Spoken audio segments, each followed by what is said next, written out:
Hello everyone, welcome to the channel.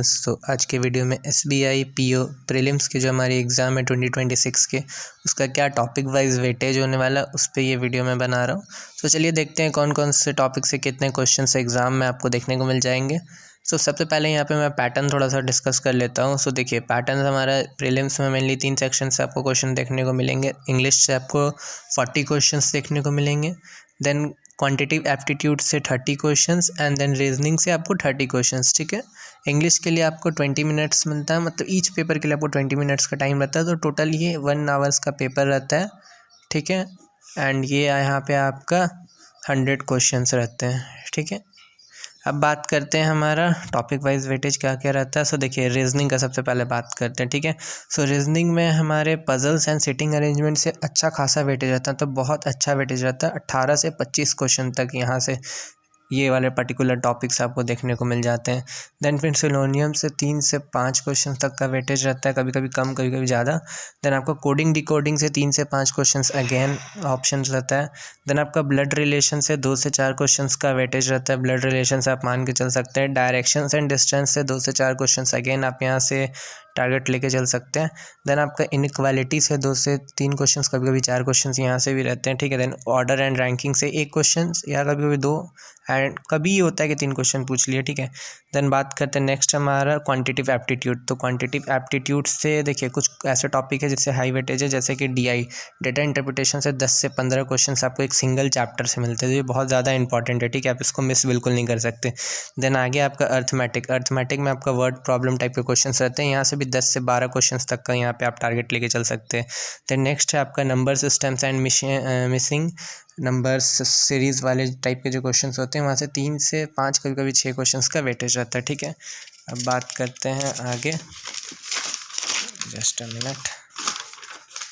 हाँ, यहाँ पे आपका मैथ्स का आगे बात करते हैं टॉपिक। देन क्वाड्रेटिक इक्वेशन से 2 से 5 क्वेश्चन तक का आपका यहाँ से वेटेज रहता है। देन सिंप्लीफिकेशन से 2 से 3 कभी कभी 4 क्वेश्चंस भी आपको एग्जाम में देखने को मिल जाते हैं। Then data suffering and miscellaneous type के क्वेश्चंस, कभी कभी एक भी क्वेश्चन नहीं रहता, बट कभी कभी 1 से 2, कभी 3 क्वेश्चन भी आ जाते हैं। देन अब बात करते हैं हमारा इंग्लिश का पोर्शन। ये रहा जनरल एप्टीट्यूड का पूरा पोर्शन मैंने यहाँ पे बता दिया। अब बात करते हैं इंग्लिश लैंग्वेज। ठीक है, इंग्लिश में देखिए रीडिंग कॉम्प्रीहेंशन से 10 से 12 क्वेश्चंस का वेटेज रहता है, जो कि एक बहुत अच्छा वेटेज है। आपको रीडिंग कॉम्प्रीहेंशन बहुत अच्छे से आना चाहिए।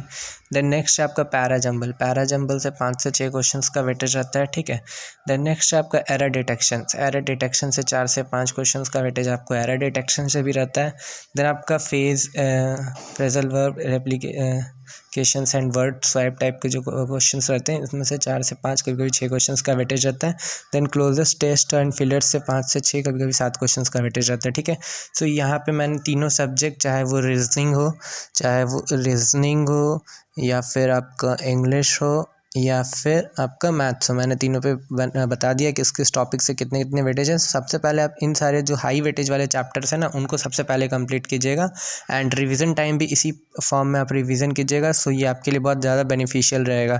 अगर आपको वीडियो अच्छा लगा हो then subscribe the channel for more content. And अगर आपको किसी और टॉपिक पे वीडियोस चाहिए होगा, आप नीचे कमेंट कर सकते हैं, मैं वीडियो बना दूंगा। एंड अगर आपको कोई किसी टाइप का कोई क्वेश्चन है, आप वो भी नीचे कमेंट कर सकते हैं। मैं कोशिश करूँगा कि उसके आंसर आपको जितने सही मैनर में हो, ऑथेंटिक मैनर में उसे देवाऊँ। All the best for upcoming examination. Then thank you so much. And कुछ पॉइंट का ध्यान रखिएगा। देन जैसे रिवीजन प्रॉपरली कीजिएगा। ठीक है, जस्ट मिनट, मैं 1 मिनट टाइम और ले रहा हूँ। रिवीजन कीजिएगा, PYQ लग करिएगा एंड मॉक। ठीक है, एंड सिलेबस कंप्लीट। ठीक है, ये तो सबसे फर्स्ट चीज़ है, सिलेबस कंप्लीट। ठीक है, इन चारों चीज़ का आप ध्यान रखिएगा। ठीक है, अभी आपके पास समय है तो आप आराम से कर सकते हैं। Then all the best. चलिए मिलते हैं अनदर व्लॉग में, तब तक के लिए thank you so much, bye.